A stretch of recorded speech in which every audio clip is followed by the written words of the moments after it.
जय हिंद बच्चों, कैसे हो? उम्मीद है अच्छे होंगे। स्वागत है। तो बच्चे कक्षा 9 गणित अध्याय 7 त्रिभुज की प्रश्नावली 7.1 का प्रश्न संख्या 5 हम करेंगे इस वीडियो में। ठीक है, दिया गया है प्रश्न में, रेखा L कोण A को समद्विभाजित करती है। रेखा L जो है कोण A को समद्विभाजित करती है और B रेखा L पर स्थित कोई बिंदु है।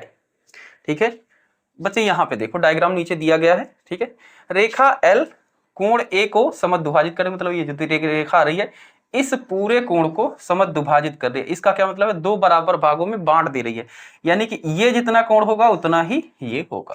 ठीक है, समद्विभाजित कर रही है। L पर बिंदु कोई बिंदु, B रेखा L पर स्थित कोई बिंदु है। L के ऊपर ही कोई बिंदु क्या है? B स्थित है। BP और BQ, ये रहा BP और BQ कोण A की भुजाओं पर B से डाले गए लंब है। कोण A की भुजाओं पर, कोण A की भुजाओं की, कोण A ये रहा, इसकी एक भुजा ये रही, एक भुजा ये रही, इसके ऊपर डाले गए लंब है यहाँ बिंदु B से। तो यहां से इसके ऊपर लंब डाला गया, यानी कि ये वाला 90 अंश, इसके ऊपर से इस रेखा के ऊपर लंब डाला गया, यानी कि ये कोण भी 90 अंश। ठीक है, ये कोण 90 अंश तो इधर का भी होगा, पर हमें उधर से मतलब नहीं है, इसलिए हम उधर की बात नहीं कर रहे हैं। ठीक है, डाले गए लंब है। देखिए आखिरी 7.120 तो हमने यहाँ पे लिख दिया है। दर्शाइए कि पहला क्वेश्चन, त्रिभुज APB सर्वांग सम त्रिभुज AQB यानी कि ये नीचे वाला जो त्रिभुज है सर्वांग सम दिखाना है इस वाले त्रिभुज के। तो सर्वांग सम दिखाने के लिए बच्चे वही तीन चीजें हमें दिखानी होती है बराबर। अब इसमें देखो क्या क्या दिखा सकते हैं। तो इसमें बहुत ही आसान है, ये त्रिभुज इसके बराबर होगा, हाँ, क्योंकि ये भी 90 है, ये भी 90 है, लंब डाला गया मतलब 90 का, तो एक चीज ये हो गया।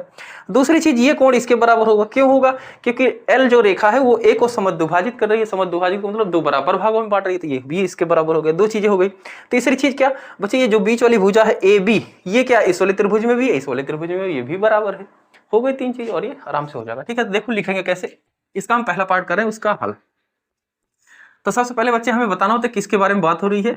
तो त्रिभुज APB और त्रिभुज AQB में, ठीक है, हम बात करें त्रिभुज APB और AQB, यानी कि इस त्रिभुज में।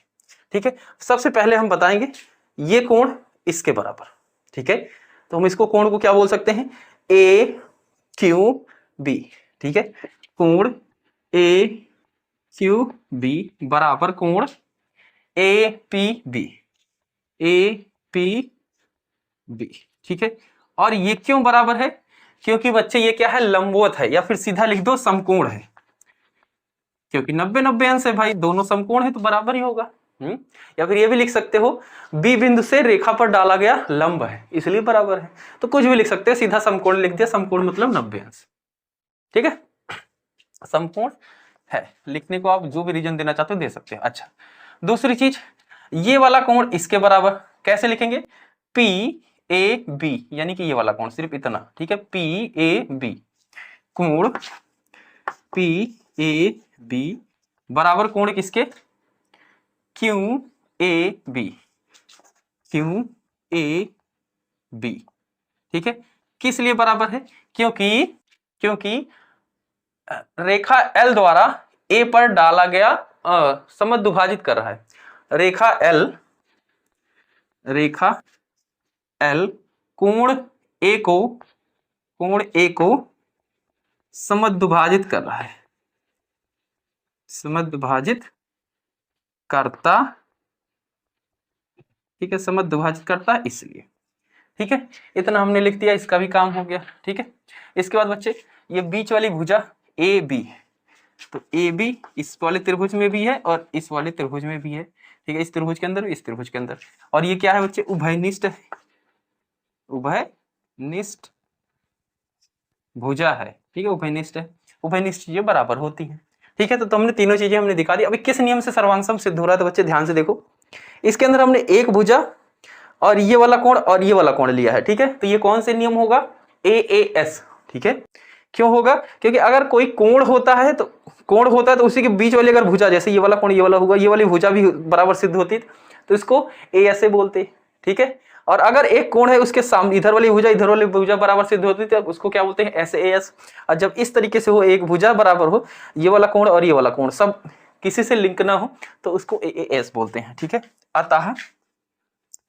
अतः त्रिभुज ए पी बी सर्वांगसम है त्रिभुज ए क्यू बी। ठीक है, किससे? ए एस सर्वांग सम नियम से, इस नियम से ये सर्वांगसम है। ठीक है, ए एस सर्वांगसम नियम से ये क्या है, सर्वांगसम है। ठीक है, तो इसका पहला पार्ट हमारा समाप्त हुआ। अब बच्चे सेकंड पार्ट में पूछा गया है, उसको पहले इसको नोट कर लो या फिर स्क्रीनशॉट लो, क्योंकि मुझे इसे मिटाना पड़ेगा। ठीक है, वीडियो रोक लो और लिख लो।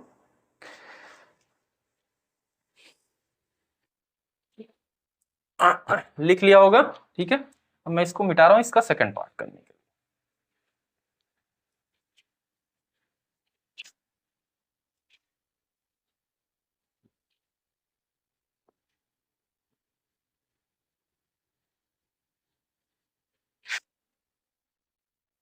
सेकंड पार्ट कर रहा है बच्चे बीपी बराबर बीक्यू।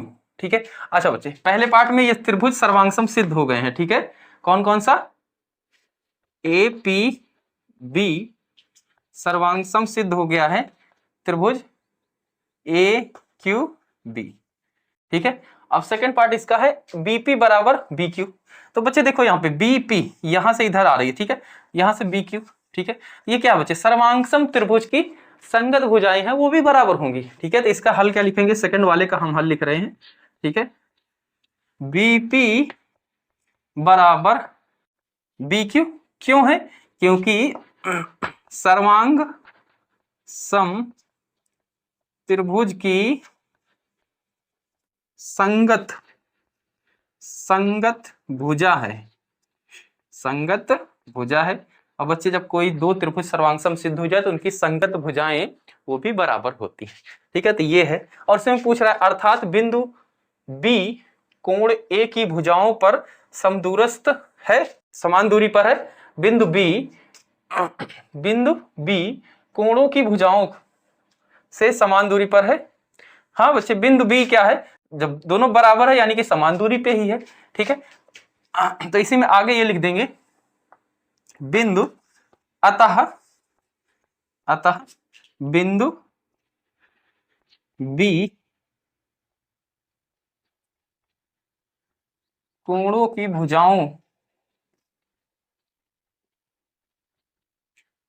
भुजाओं से समदूरस्थ है, समदूरस्थ है मतलब समान दूरी पर है। ठीक है, तो इस तरीके से लिखेंगे बच्चे। इस तरीके से आपका सेकंड पार्ट भी हो गया। उम्मीद करते बच्चे समझ में आया। कोई दिक्कत है कमेंट कर सकते हो। मिलते हैं अगले वीडियो में। जय हिंद, जय भारत प्यारे बच्चों।